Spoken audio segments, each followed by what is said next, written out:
عایشه یا قماندان کفتر زن هیبتناک و افسانوی در دل کوههای بغلان، شاید تنها زن جنگجوی در افغانستان که خارج از تشکیلات دولتی قماندان است و رهبری نظامیان زیادی را به دوش دارد.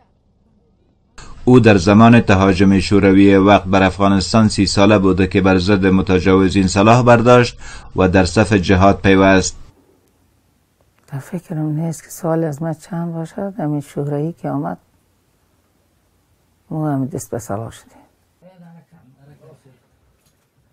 این بانو که در زمان جهاد بر ساحات وسیع از ولسوالی نهرین حکم میراند و فرمانده صدها مجاهد بود، در زمان حکومت طالبان نیز که وارد نهرین شده بودند بر ضد آنان جنگید و نگذاشت تا قرارگاهش به دست طالبان بیفتد. او میگوید هم روسها و هم طالبان بار بار قرارگاهش را محاصره کرده ولی موفق به تسخیر آن نشدند.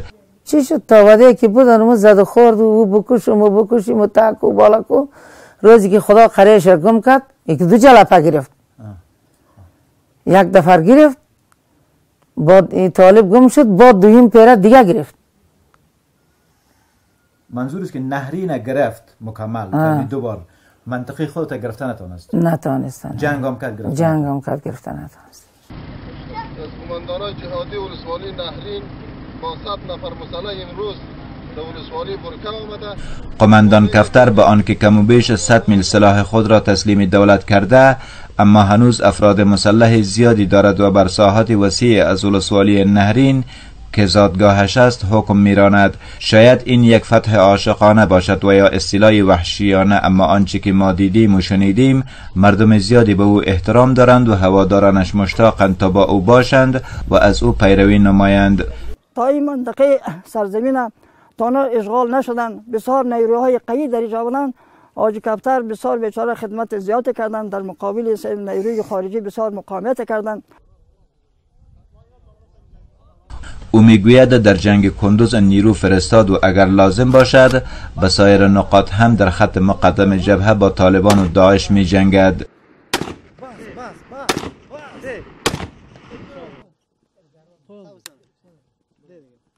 او که گله های زیادی از کم مهری دولت در حق خودش دارد میگوید با آنکه همکار خوب دولت می باشد اما هیچ توجهی برایش صورت نگرفته است. دولت 100 پیره در هر مقام رفتیم کس باز خواست نکرد.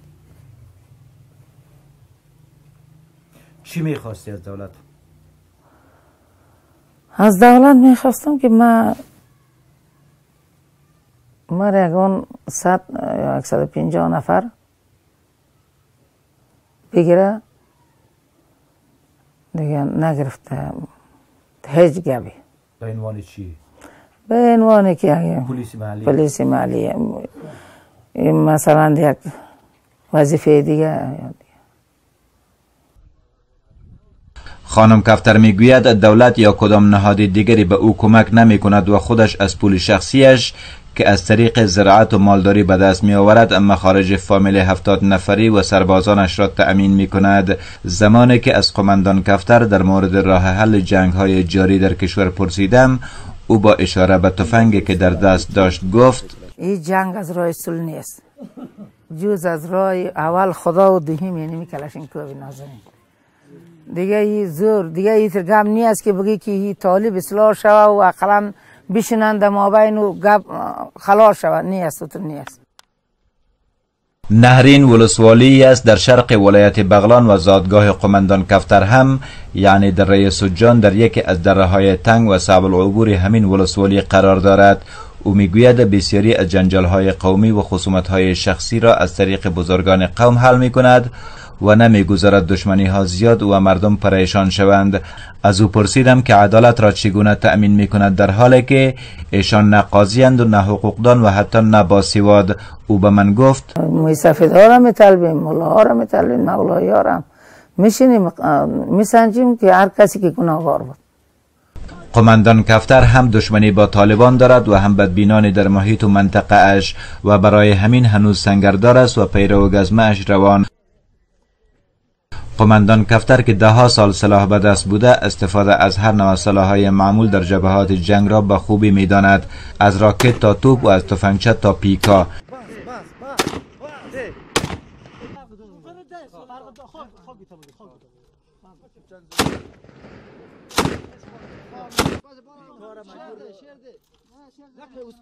افراد تحت امر این قماندان از او خوب اطاعت می کنند و بدون اینکه معاش یا مزدی داشته باشند در کنارش ایستادند. شاید بیشتر آنان از بستگان خودش باشند، ولی کسان دیگری و از قریه و اقوام دیگری هم هستند که با او اند و از او حمایت می کنند. دا قماندان صاحب موږ سره ډېر همکاري لري، پښتانه سره همکاري لري، نور دا هر قوم سره همکاري لري، نور کته پورته طالبان سره ډېر جنگونه وکړه، نور څو بچیان یې مړ سو، څو نه نور جنجالونه پیدا سو، دا ته نور ډېر دا ښه قماندان ده، د ځان نه دفاع کوي، د دولت نه دفاع کوي. موږ هم هغه سره ولاړه سو، موږ هم نور ډېر خواهشمند استو دولت دا سره همکاري وکړي. این بانوی 65 ساله با آنکه زن دهاتی و از جامعه به شدت سنتی می باشد، با هوادارانش دست می دهد و حتی با محارمش در انظار مردم روبوسی می کند. خانم کفتر معتقد است که ظلم بر زنان شیوه انسانیت و مردی نیست و در قلمروی او چنین عملی روان نمی باشد. او نکاح اجباری را نکوهش می کند و می گوید خدا مکوهی مردم هر رقمی که است خوب است، خدا از شر نجات بده که مثل او دختر کواری سنگسار کنه. اما هر کسی که خوش کرد، هر کسی رضایش شده مردمو میدیم. آفرین. اجباری نیست. نه. از قماندان کفتر در مورد رخشان دختری که به تازگی در ولایت غور سنگسار شد پرسیدم. او گفت اگر او می بود جوی خون به راه می انداخت و نمی گذاشت تا او سنگسار شود. بسیار همیت که دیدیم را در تلویزیون دیدیم، لکن بسیار ما را تکت کرد دیگه، هیچ زندگی در وجود جان نماند.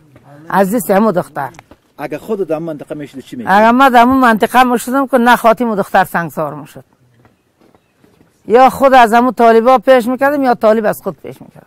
قماندان کفتر که فراز و فرودهای زیادی دیده و مصیبتهای زیادی را کشیده میگوید هرگز تسلیم کسی نشده و نمیخواهد تا زنده است تسلیم کسی شود.